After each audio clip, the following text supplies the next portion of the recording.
कोंडा गांव के कुम्हारपारा धान खरीदी केंद्र में केंद्र प्रभारी भूपेश सरकार के स्वप्न पर फेर रहे पानी। भूपेश बघेल के नेतृत्व वाली कांग्रेस सरकार पिछले वर्षों से छत्तीसगढ़ राज्य में किसानों की बेहतरी के लिए अनेकों योजनाएं लाकर नित नए आयाम तय कर रही है, परंतु कुछ कर्मचारी शासन की छवि को जानबूझकर धूमिल करने में लगे हुए हैं। ऐसा ही एक वाकया जिला मुख्यालय में महज 4 किलोमीटर दूरी पर स्थित कोंडा गांव के कुम्हारपारा धान खरीदी केंद्र में लगातार किसानों से दुर्व्यवहार किया जा रहा है। कभी ज्यादा नमी होने का बहाना तो कभी बरसात के कारण फड़ गीली होने का बहाना बनाकर गरीब किसानों को बेकार में परेशान किया जा रहा है। इस प्रकार की अनेकों अनियमितताओं के बावजूद आज तक इस धान खरीदी केंद्र के प्रभारी पर किसी भी प्रकार की कार्रवाई नहीं की गई है। जानकारी यह भी है कि केंद्र में धान खरीदी कर रहे प्रभारी कार्यभार लैंप्स प्रबंधक के एक रिश्तेदार होने के चलते विशेष समर्थन मिलता है। अब देखना यह है कि प्रशासन कब तक कार्रवाई करता है। नमस्कार, आप देख रहे हैं सभी तरह के न्यूज और हम आ चुके हैं कोंडा गांव की कुम्हारपारा धान खरीदी केंद्र में। और यहाँ पर किसान अपने धान को बेचने के लिए भटक रहे हैं। अधिकारी इन्हें पानी गिरा है कह के अभी धान खरीदी करने से मना कर दिया गया है। देख सकते, मेरे पीछे देख सकते हैं, यहाँ पर फड़ खाली नजर आ रहा है, जिसको किसान द्वारा अपने से ही साफ करके उसको सुखा देंगे, ये कहते हैं। जी, आप जैसे यहाँ पर खड़े हैं फड़ में और इसको चंद ही मिनटों में सुखाया जा सकता है और आपकी धान खरीदी किया जा सकता है, लेकिन अधिकारी द्वारा आपको धान खरीदी करने से मना किया गया है। तो देखो ना सर, पूरा फड़ सूखा हुआ है, चाहे तो मतलब खरीद सकते हैं। और किसान बोल रहे हैं कि तुम साफ कर देंगे, तो ये फड़ जो बना इसी के लिए बना गया है कि इसमें धान रखा जाए और धान सूखा रहे। इस हिसाब से धान खरीदी हो सकता है, लेकिन लैंप्स पर लेना ही नहीं चाहता धान सीधा सीधा। जैसे देखा जाए कि अगर आपका यहाँ पर काटा होता है तो ये चंद मिनटों में ही सूख जाएगा ये फड़। क्या आप इसके लिए सहयोग करना चाहेंगे? सहयोग क्या, पूरा सहयोग देंगे सर, साफ भी कर देंगे। पूरा जितने किसान है सब इसको हम साफ करके साइड कर देंगे। इसमें चाहे अपना धान उसके बाद काटा होने में रख सकते हैं धान। और फड़ देखे सूखा ही है ऊपर वाला, नीचे में जो थोड़ा बहुत पानी जो झिलिस गिर गया वही पानी ही है। जी, आपका नाम बताएंगे? मेरा नाम है कमलू कोराम सर। कहाँ से? कुट डोबरा से सर। तो अभी यहाँ से आप धान ले जा रहे हैं वापस? जी सर। क्या बात?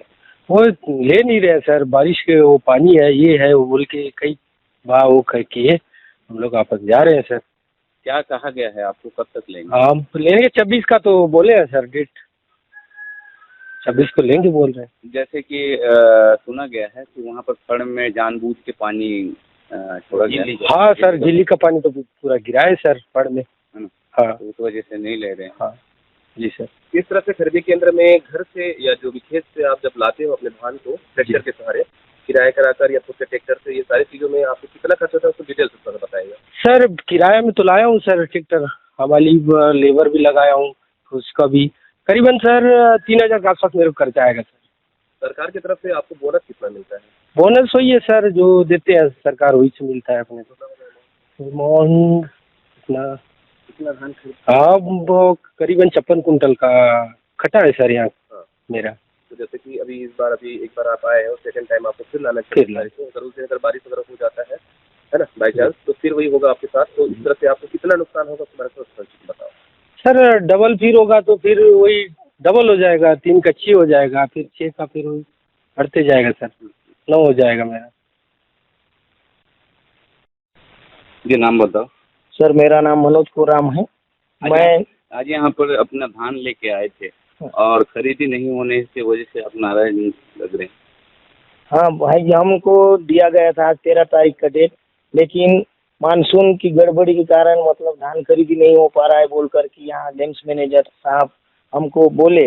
लेकिन हम सुबह 5 बजे से आए थे, देखे थे कि स्थिति धान खरीदी करने के लायक था, लेकिन अभी मना कर रहे हैं कि 26 तारीख को लाना। अब परिस्थिति के अनुकूल भाई हम ही लोग मतलब अभी 24 को दिए थे डेट, क्योंकि हमारा शुक्र है कि भैया जी देख करके बोले कि शनिवार और इतवार को धान खरीदी नहीं होता, नहीं तो हमारा लाने ले जाने में भाड़ा जो लगता है, गरीब व्यक्ति, हम गरीब मजदूर किसान हैं, हम उसका क्षति हमको ही मतलब अधिभार उठाना पड़ता है। अभी ट्रैक्टर का किराया 1000 रुपये और प्लस मजदूर का एक मजदूर का 400 रुपये, मतलब एक जन को देना, 4-5 जन को हम लोग करके लाए थे। लेकिन अभी भी मतलब हमारे ऊपर कोई अब वो जो अधिभार लगने का है उसके विषय में कोई संदर्भ में ऐसा ही नहीं किए साहब, बोले कि अब तुम फलाना डेट को लाना, ढेकाना डेट को लाना बोल करके मात्र आश्वासन ही दे रहे हैं। भाई लिखित में भी हमको कुछ नहीं मिल रहा है, और ऊपर से यदि कुछ बोल देते हैं तो थोड़ा हमको थोड़ा धमकी चमकी हिसाब से बात किया जाता है। सुबह से आ रहे हैं बस वही लड़े भिड़े टाइप का, झगड़ा टाइप का बात ही कर रहे हैं ना, हमारा कोई यहाँ सुनवाई नहीं होता है। जिस प्रकार से अधिकारी ने कहा है कि 26 तारीख को लेके आएंगे, अगर 26 तारीख को आपका धान खरीदी नहीं होता है किसी कारण तो फिर किसी कारण से ऐसी कर 26 को नहीं होता है तो फिर झेलना तो हमको ही पड़ेगा भाई। उसको हम लोग चाहते हैं कि हमको लिखित में दिया जाए कि 26 को चाहे आंधी आए, चाहे तूफान आए, चाहे कुछ भी हो, कि हमको हम आपका धान को ले खरीदेंगे बोल के बोले तो वैसा लिखित में देने से फिर 26 को हम लाएंगे, नहीं तो फिर तो ऐसे ही भटकते रहेंगे, हमारा तो सुनने वाला कोई है ही नहीं। बस यही। हाँ भैया, हम लोग तो आप लोगों को यही बोल रहे हैं कि हम लोग सुबह यहाँ 5 बजे से गाड़ी मन पहुँचाए, अभी नहीं खरीदेंगे बोल करके 7-8 गाड़ियाँ चली गई। हम लोग सुबह से देखे कि धान खरीदने के लायक पूरा फड़ सूखा था, वो ऊपर का वो झीली का पानी को जबरदस्ती गिराया गया है। इसमें मैं कहना चाहूँगा कि पिछले वर्ष का तो पता नहीं कहाँ दिए थे, क्या कार्रवाई हुई तो मेरे को भी आइडिया नहीं है। लिखित में तो मेरे पास भी नहीं आया था, लेकिन अभी जैसे कल जो बारिश हुआ था, कल शाम को आकस्मिक वर्षा होने के कारण सुबह ही वो उनके द्वारा दूरभाष से सूचना दी गई थी, क्योंकि आज हमारा पीएल बैठक थे, इसलिए फिजिकली वहाँ जा नहीं पाए थे। तो उनका कहना था कि वहाँ पे गीला होने के कारण जमीन, उसके कारण आज की खरीदी को स्थगित किया जाना उचित रहेगा करके। तो किसानों को भी इस संबंध में समझाई दिए जाने के उपरांत उनका आज का जो टोकन था लगभग 7 कुंटल मात्रा था और 19 किसान थे, तो उनका 26 तारीख का टोकन उनको अवगत करा दिया गया, क्योंकि सिस्टम ऑनलाइन सिस्टम में ये संशोधन आज ना होकर कल के डेट में होगा। तो कल उनका पूरा संशोधन करके 26 तारीख का टोकन जारी करके उनको संबंधित किसानों को अवगत भी करा दिया गया। किसानों पर एक बड़े आरोप धान उस पर जो धान इकट्ठे की गई थी, उससे झीलों में जो पानी को नीचे गिरा दिया गया ताकि आज खरीदी ना हो, और इस संबंध में तो ऐसी कोई सूचना नहीं मिला था, लेकिन क्योंकि जमीन गीला था, कारण सिर्फ वही था कि उसके वजह से ही आज के किसानों को 26 तारीख के लिए संशोधन किया गया है। किसानों का आरोप यही था कि जो केंद्र खरीदी अधिकारी है और जो मैनेजर है, इसके कुछ आश्चर्य की वजह से उनको संरक्षण दिया जाए। नहीं, ऐसी कोई बात नहीं है, कोई संरक्षण नहीं है। जो तो बल्कि हमारे यहाँ रेवेन्यू विभाग से, फूड विभाग से हमारे यहाँ से सतत जांच निरीक्षण किया जा रहा है। जिनके दिन के ऊपर भी जरा सा भी कोई लापरवाही, कोई कमी बेसी पाई जा रही है तो उसका जिला स्तर पर कार्रवाई सुनिश्चित की जा रही है। कोंडागांव कल अचानक मौसम विभाग के अनुसार लगातार 3-4 दिन से अलर्ट का मैसेज आ रहा है, और दिनांक 12/12/2022 को अचानक लगभग 6-7 बजे के आसपास इस क्षेत्र में बहुत ही पानी गिरा है। मैं कैमरा मैन से निवेदन करूँगा कि आप उस फड़ को दिखाइए। वहाँ पे अत्यधिक पानी गिरा हुआ है और फड़ एकदम गीला है, और आज जो है किसानों का लगभग 19 किसानों का 794 क्विंटल का टोकन कटा हुआ था। और मैंने सारे किसानों को बोला कि फड़ गीला है और गीला होने के कारण आज की खरीदी नहीं हो पाएगी। ये सारे किसान का टोकन हमने 26 तारीख को कन्वर्ट करके सारे किसानों को खरीदी हम करेंगे। जिस प्रकार से देखा गया है, किसान अपने से भी कह रहे हैं कि यहाँ पर फड़ खाली है, कुछ फड़ खाली है, अगर धान खरीद लेंगे उतना देर में हम खुद साफ कर देंगे। नहीं, ऐसी बात नहीं। देखिए, आप यहाँ पे देख सकते हैं कि नीचे में धान यदि डंप करेगा तो जमीन में डंप करेगा, जमीन पूरा गीला हुआ है, और यहाँ पे उसका जो बोरा होता है नीचे का, वो बोरा गीला होने के बाद स्टेक लगाएंगे तो स्टेक में पूरा धान जो है ना काला पड़ जाएगा और मिलर्स उठाएगा नहीं। ये समस्या आप हम तो ये बोल रहे कि फड़ साफ हो जाता है, सूख जाता है, तो हम कल से खरीदी चालू कर देंगे। इनका जो है टोकन को हम 26 तारीख को कन्वर्ट करेंगे। आज कल कन्वर्ट होगा और 26 तारीख को इसकी खरीदी होगी।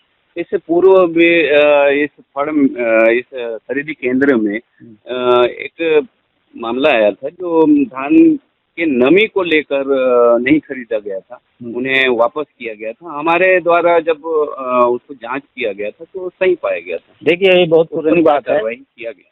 देखिए उसका पुरानी बात है। और ये जो स्टार्टिंग में जो धान खरीदी हुई थी उसमें मॉइस्चर लगभग 15 से 20% से एबव आ रहा था। उस किसान का मॉइस्चर लगभग 21 से 22% था। तो हमने उसको समझाइश दिया गया कि भाई आप सुखा के लाइए, हम आपके धान को खरीदी करेंगे, और उसके बाद उस किसान का धान खरीदी हुई है। नहीं तो वो तो ऑन कैमरा में रिकॉर्डेड है। जब बताया गया था कि 19% है, हमने जब उसकी जांच कराई तो 15% से 14% तक आया। देखिए वो किसान जब लेके आया था तो ऊपर का मॉइस्चर धूप में रखने के कारण सुबह लाया था, शाम को ऊपर का धान वो हुआ। लेकिन आप हाथ डाल के उसको आप चेक किए क्या? हाथ डाल के हमने चेक किया, उसमें से 21% था, इसलिए हमने उस किसान को वापस किया। गाड़ी से हम लोग करीब 90% बोरियों से धान निकाल के चेक किया गया था समय, और उसका रिकॉर्डेड वीडियो है हमारे। हाँ अब जैसे कि किसान यहाँ पे आरोप लगा रहे हैं अभी कि खरीदी केंद्र में जानबूझकर घर जाके खरीदी होता है, वहाँ पर पानी गिराया गया है, उसके बारे में कुछ? देखिए पानी तो इसके झिल्ली के ऊपर पानी है, आजू बाजू में वो है पानी यदि हम ऊपर से नहीं कर दें तो ये जो है स्टेज के अंदर चले जाता और पूरा धान को नुकसान कर देता। तो पानी को तो हमको नीचे गिराना ही पड़ेगा। यदि हम नहीं गिराते तो ये जो पानी है वो पूरा सीपेज करके छल्ली के अंदर तक चला जाता और पूरा छल्ली जो है ना खराब हो जाता। पानी गिराने के लिए कुछ विशेष व्यवस्था होती है? अब क्या बताइए आप, तो जब पानी तो ही करेंगे ना, भाई झिल्ली को गिराएंगे तो ये नीचे नहीं आएगा। क्योंकि फड़ गीला हो गया है, जिस वजह से आज खरीदी निरस्त कर दिया गया है। हाँ आज निरस्त कर दिया और आज खरीदी नहीं होगी और सारे किसानों की खरीदी 26 तारीख को होगा। 26 तारीख को अगर मौसम इस तरह से अगर दुर्भाग्यपूर्ण अगर खराब हो जाती है तो स्थिति में क्या व्यवस्थाएं पहले से करी रहेगी बारिश से बचाने के लिए, या बारिश से बचने के लिए इस पर कुछ व्यवस्था करी जाए? देखिए यहाँ पे ना शेड है ना कुछ नहीं, शेड रहता तो हम बचा सकते, और ये पानी गिरेगा नहीं गिरेगा ये तो आप भी नहीं जान सकते, हम भी नहीं जान सकते। मौसम साफ रहेगा 26 तारीख को तो हम खरीद लेंगे। किसानों को किस तरह का आश्वासन आपकी तरफ से दिया है? अब ये बोल रहे कि आपका जो भी आज का टोकन है वो 26 तारीख के डेट में सारे किसानों का हम खरीदी करेंगे।